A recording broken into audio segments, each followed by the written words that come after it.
नमस्कार। नमस्कार दोस्तों, एक नदी के किनारे एक गांव था और उस गांव में एक बच्चों के खेलने का स्थान था जिसके बीचों बीच एक बहुत बड़ा पेड़ था और उस पेड़ के तने में एक सांप रहता था अपने बिल के अंदर। अब जब भी वहाँ पर वो बच्चे खेलने के लिए आते तो उनको बहुत डर लगता था, क्योंकि वो सांप कभी बाहर आकर कभी अपना फन फैलाता, कभी फुंकार करता।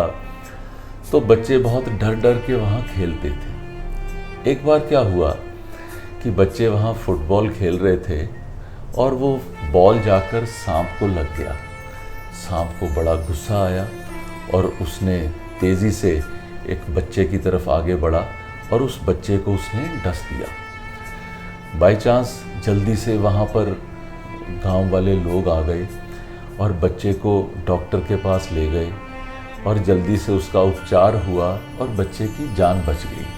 लेकिन सब लोग वहाँ पे, गांव वाले भी और बच्चे वहाँ पे घबराए रहते थे वो सांप की प्रेजेंस की वजह से। उस गांव में एक साधु आया करते थे भिक्षा मांगने के लिए। एक दिन जब वो आए तो गांव की औरतों ने मिलकर उनसे बात की और बोला कि महाराज, हमारे बच्चों के पास खेलने के लिए सिर्फ यही एक मैदान था जहाँ पर ये पेड़ में सांप रहता है। जब भी बच्चे वहाँ खेलते हैं तो उन्हें डर लगता है कि सांप कहीं उन्हें डस ना ले। कुछ दिन पहले सांप ने एक बच्चे को डस लिया और बड़ी मुश्किल से उसकी जान बची है। उसके बाद से बच्चे वहाँ पर खेलने को तैयार नहीं है। अब हम क्या करें? बच्चे कहाँ पर खेलें? आप हमारी सहायता करें। तो साधु महात्मा ने उस पेड़ के पास जाकर आवाज़ लगाई, हे सर्पराज भैया बाहर आओ, मुझे तुमसे बात करनी है। 2-4 बार महात्मा जी ने ऐसे आवाज़ दी तो वो सांप बाहर आ गया। तो साधु ने सांप से कहा कि भैया देखो, इस गांव के बच्चे यहाँ पर खेलने आते हैं तो तुम उन्हें तंग करते हो, तुम उन्हें डराते हो, लेकिन बच्चों ने तो खेलना ही है, तुम उन्हें यहाँ खेलने दिया करो, उन्हें तंग ना किया करो। और बच्चों की अगर तुम इस तरह से सहायता करोगे तो भगवान भी तुम्हारे को बहुत आशीर्वाद देंगे।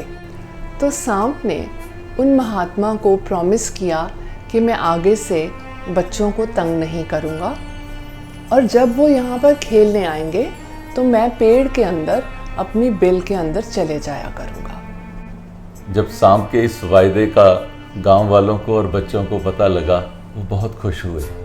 अब बच्चों ने वहाँ पर रेगुलरली खेलना शुरू कर दिया। एक दिन बच्चे देखते हैं कि सांप अपने बिल की तरफ आ रहा है। अब उनके मन में ये विश्वास था कि सांप उनको कुछ नहीं कहेगा, लेकिन बच्चों ने वहाँ से कुछ पत्थर उठाए और सांप को मारने शुरू कर दिए। सांप बड़ी मुश्किल से अपनी जान बचाकर बिल की तरफ गया, लेकिन थोड़ी बहुत ही चोट उसको लगी। थोड़े दिन बीते, इसी तरीके से सांप जो नदी के किनारे वहाँ पर बैठा हुआ था और बच्चों ने सांप को देख लिया और बच्चों ने फिर इकट्ठे होकर उसके ऊपर खूब पत्थर बरसाए और सांप बुरी तरह घायल हो गया। उसी घायल अवस्था में बड़ी मुश्किल से जान बचाकर वो बिल की तरफ चला गया, लेकिन उसने बच्चों को कुछ नहीं कहा, क्योंकि उसने उस साधु को वायदा किया था कि वो बच्चों को तंग नहीं करेगा, उनको काटेगा नहीं। लेकिन थोड़े दिन वो बिल के अंदर बैठा रहा, लेकिन अब भूख लगी तो उसको भी बाहर आना पड़ा। एक दिन वो जैसे ही बाहर आया तो वहाँ पर उसने वो साधु महात्मा उससे फिर से मिले। उन साधु ने सांप से पूछा कि सांप भैया, क्या हुआ तुम्हें? तुम इतने जख्मी कैसे हो गए? तुम्हारी ये हालत किसने बनाई? तो सांप ने आंसू भरी आवाज़ से कहा कि महात्मा जी, आपने मुझे कहा था कि मैं बच्चों को तंग ना करूं, लेकिन बच्चों ने इतने पत्थर मार मार के मेरी ये हालत कर दी। उन्होंने मुझ पर पत्थर मारे और जब मेरा खून बहा तो उन्होंने तालियां बजाई, लेकिन मैंने फिर भी उन्हें कुछ नहीं कहा।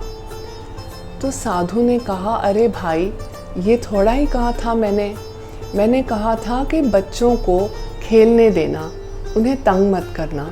लेकिन अगर बच्चों ने तुम पर पत्थर मारे तो तुम्हें अपनी फुंकार दिखानी चाहिए थी, तुम्हें फन उठाना चाहिए था, उन्हें डराना चाहिए था। अपनी रक्षा करने का हक तो हर किसी को है।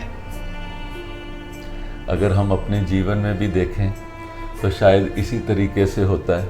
कोई सीधा साधा व्यक्ति होता है तो दुनिया उसको भी शायद ज़्यादा तंग करती है, लेकिन ये कहानी सुन के अगर आप दुनिया को ये रियलाइज़ करा सको कि मैं तो सीधा साधा हूँ, लेकिन मुझसे दुश्मनी महंगी पड़ सकती है।